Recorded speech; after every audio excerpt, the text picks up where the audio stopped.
Hello guys, আপনারা যদি হোয়াটসঅ্যাপের নতুন ইউজার হয়ে থাকেন তারা কিন্তু জানেন না যে হোয়াটসঅ্যাপের লাইভ লোকেশন কি করে শেয়ার করতে হয়। আপনারা যদি হোয়াটসঅ্যাপের পুরনো ইউজার হয়ে থাকেন তাহলে আপনারা এই ভিডিওটি নাও দেখতে পারেন, কিন্তু হোয়াটসঅ্যাপের যদি নতুন ইউজার হয়ে থাকেন তাহলে এই ভিডিওটি অবশ্যই দেখুন, কারণ এই ভিডিওটিতে আপনাদের জানাবো যে আপনারা হোয়াটসঅ্যাপের লাইভ লোকেশন কিভাবে শেয়ার করতে পারবেন। তো ভিডিওটি খুবই ছোট হতে চলেছে, তাই জন্য পুরো ভিডিওটি অবশ্যই দেখতে থাকুন।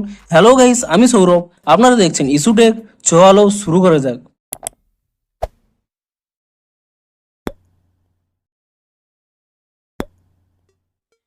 ভিডিওটি শুরুতেই জানিয়ে দিই, আপনাদের যদি এই ভিডিওটি একটু হেল্পফুল বলে মনে হয় অবশ্যই একটি লাইক করে দিন, এবং এই চ্যানেলে যদি আজই নতুন এসে দেখেন এখনই চ্যানেলটিকে সাবস্ক্রাইব করে রাখুন, কারণ হোয়াটসঅ্যাপে যে কোনো সমস্যা দেখা দিলে তার সমাধানের ভিডিও কিন্তু আপনারা অবশ্যই এই চ্যানেলে পেয়ে যাবেন। তাই জন্য অবশ্যই চ্যানেলটিকে এখনই সাবস্ক্রাইব করে রাখুন। তো চলুন এবারে মেন ভিডিওটি শুরু করা যাক।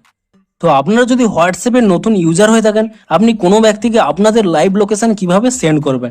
তো আপনি যে ব্যক্তিকে লাইভ লোকেশন সেন্ড করতে চান সেই ব্যক্তির চ্যাটটি এখানে ওপেন করে নেবেন, এবং সেই ব্যক্তির চ্যাটটি ওপেন করে নেওয়ার পরে আপনারা এখানে নিচের দিকে একটি পিন শেপড আইকন পেয়ে যাবেন। আপনি সেই পিন শেপড আইকনে ক্লিক করে নেবেন, এবং তাহলে এখানে একটি অপশান পেয়ে যাবেন লোকেশন বলে। আপনি সেই লোকেশন অপশানে ক্লিক করে নেবেন, এবং আপনারা অবশ্যই এখানে চেক করে নেবেন যে আপনাদের এখানে লোকেশনটি যেন অন করা থাকে। আপনি যদি এখানে লোকেশনটি অন না করেন তাহলে কিন্তু আপনারা লাইভ লোকেশন সেন্ড করতে পারবেন না। তো প্রথমে আপনারা এখানে নোটিফিকেশন বারে এসে আপনাদের এখানে লোকেশনটি অন করে নেবেন, এবং তারপরে আপনারা এখানে লোকেশন অপশানে ক্লিক করে নেবেন, এবং তাহলেই আপনারা এখানে কি অপশান পেয়ে যাবেন। দেখুন এখানে সেন্ড ইওর কারেন্ট লোকেশন আপনারা এখানে সেন্ড করতে পারেন।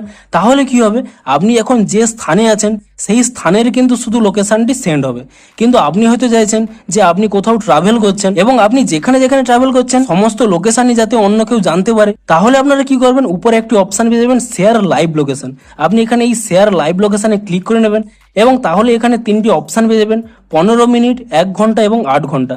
আপনি ঠিক যত সময়ের জন্য আপনার লাইভ লোকেশনটি সেন্ড করতে চান আপনি সেই সময়টি এখানে সিলেক্ট করে নেবেন, এবং তারপরে এখানে শেয়ার অপশানে ক্লিক করে দেবেন, এবং তাহলেই আপনাদের এখানে লাইভ লোকেশনটি কিন্তু শেয়ার হয়ে যাবে। এবং আপনি যখন চাইবেন যে আপনাদের লাইভ লোকেশনটি আর শেয়ার না করতে, আপনি পুনরায় সেই চ্যাটটি ওপেন করে নেবেন, এবং তারপর এখানে স্টপ শেয়ারিং বলে অপশান পেয়ে যাবেন। আপনি সেই স্টপ শেয়ারিং অপশানে ক্লিক করে নেবেন, এবং তারপর এখানে স্টপ অপশানে ক্লিক করে দেবেন, এবং তাহলেই কিন্তু আপনাদের লাইভ লোকেশনটি স্টপ হয়ে যাবে। তো এই ছোট কিছু স্টেপ ফলো করেই আপনারা আপনাদের লাইভ লোকেশনটি সেন্ড করতে পারবেন। আপনাদের যদি এই ভিডিওটি একটু হেল্পফুল বলে মনে হয় অবশ্যই একটি লাইক করে দিন। দেখা হচ্ছে হোয়াটসঅ্যাপে আরো কোনো নতুন সমস্যার সমাধানের ভিডিওর সাথে। Thanks for watching.